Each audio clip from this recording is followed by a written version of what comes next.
আমরা প্রত্যেকে কম বেশি ছোট হোক অথবা বড় হোক আমাদের দ্বারা ত্রুটি বিচ্যুতি ভুল ভ্রান্তি গোনা খাতা অন্যায় অবিচার জুলুম নির্যাতন এগুলো আমরা কম বেশি সকলের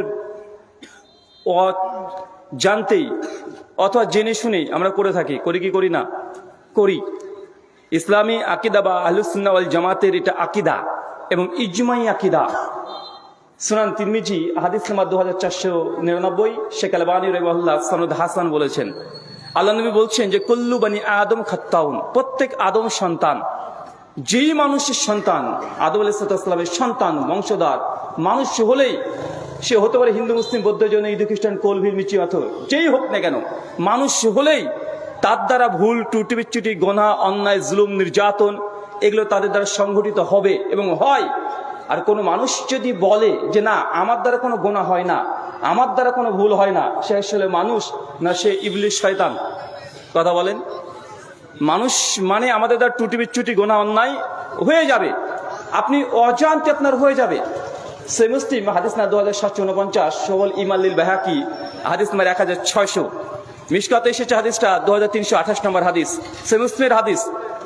আল্লাহ নবী বলছেন যে মানুষ জাতি এই আদম সন্তান যদি গোনা পাপ অন্যায় ভুল না করত, আমি আল্লাহ এই জাতির পরিবর্তন করে এমন এক জাতি আনতাম যারা গোনা করত এবং তারা আল্লাহর কাছে ক্ষমা চাইতো আর আমি আল্লাহ ক্ষমা করে দিতাম।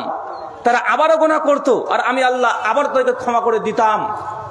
এই হাদিসটার অর্থ ভালোভাবে বুঝেন। স্বয়ং আল্লাহ সুবহানাহু ওয়া তাআলা জানাচ্ছেন যে মানুষ জাতি মানে আমি আপনি যদি গোনা না করতাম তাহলে আল্লাহ সুবহানাহু ওয়া তাআলা আমাদের পরিবর্তে এমন এক জাতি সৃষ্টি করতেন যারা গুনাহ করত আর আল্লাহর কাছে ক্ষমা চাইতো আর আল্লাহ ক্ষমা করে দিতেন। আবার তারা গুনাহ করত, আবার ক্ষমা চাইতো আর আল্লাহ সুবহানাহু ওয়া তাআলা ক্ষমা করে দিতেন। তার মানে বিষয়টা বুঝতে পারছেন?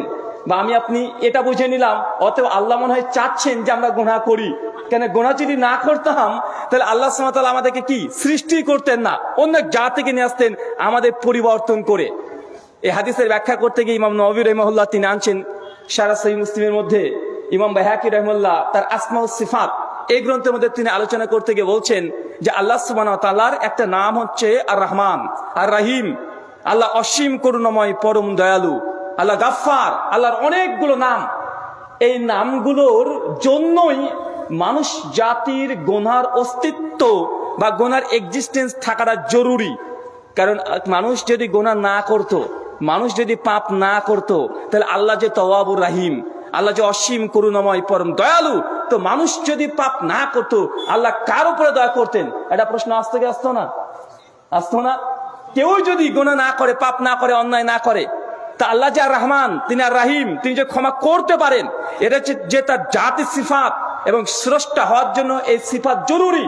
যার ক্ষমা করার এখতিয়ার থাকবে, যার ক্যাপাবিলিটি থাকবে, যে মানুষ বা যে কোনো জাতি যখন ক্ষমা চাইবে আল্লাহ ক্ষমা করবে। যদি কেউ গোনা বা পাপ অন্যায় না করতো তাহলে আল্লাহর এই নামগুলো অনার্থক অকেজ হয়ে যেত না। তাই এটা আল্লাহ সুবহানাহু ওয়া তাআলার সিফাতের সঙ্গে জড়িত আছে যে সৃষ্টি তাদের দ্বারা অন্যায় হবে আর তিনি রহমান, তিনি ক্ষমা করবেন। আল্লাহ সুবহানাহু ওয়া তাআলা আমাদের যাবতীয় ছোট এবং বড়, প্রকাশ্য এবং গোপনে যত গুনাহ করেছি তুমি আমাদেরকে ক্ষমা করে দাও, সকলে পড়ি আমিন।